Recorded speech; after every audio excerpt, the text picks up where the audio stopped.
In a forgotten corner of Africa, in a small village, surrounded by endless fields of dry land, lived a boy named Abdul. His family was among the poorest of the poor. Their house was made of mud and straw. Some days they barely had enough food to survive. But Abdul had something more powerful than wealth. He had a dream. From a young age, Abdul loved learning.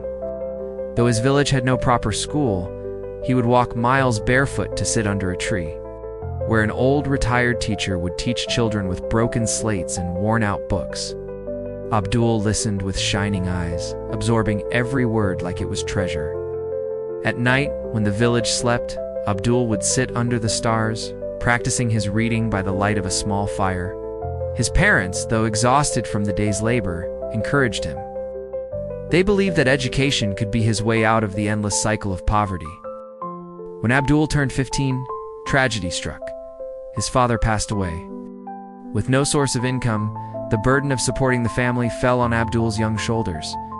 Many of his friends gave up on school and went to work in the fields or mines.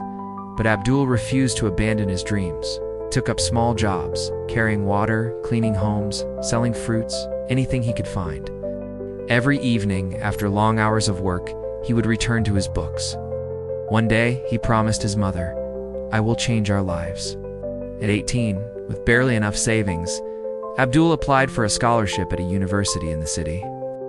Against all odds, he was accepted. It was a moment that changed everything. City life was harsh. Abdul lived in a tiny shared room, often eating only one meal a day. He worked night shifts at a restaurant while attending classes during the day. There were moments he wanted to give up.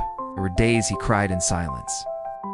But every time he felt weak, he remembered the dry fields of his village, his mother's tired eyes, and his father's last words, "Never stop believing." Years passed. Abdul graduated at the top of his class with a degree in engineering. But he didn't stop there.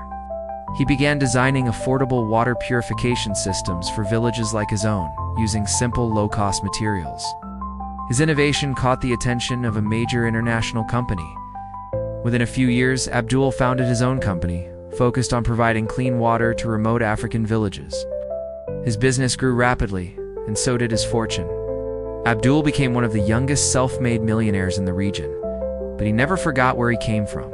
He returned to his village not in fancy clothes or luxury cars, but with trucks full of supplies, clean water systems, solar panels, books, and scholarships for the children. He rebuilt the old mud houses into sturdy homes. He established a school and a small hospital, standing once again under the same tree where he had learned his first lessons. Abdul addressed the children. "Never think that your current situation defines your future," he said. "Dream bigger than your surroundings, work harder than your fears, and never, ever stop believing in yourself." The villagers wept with joy. Abdul had not just changed his own life, he had lit a torch for generations to come. From dust to diamonds, Abdul's journey became a legend, a living proof that with faith, hard work, and determination, even the poorest boy from the most forgotten village can rise to touch the stars. The end.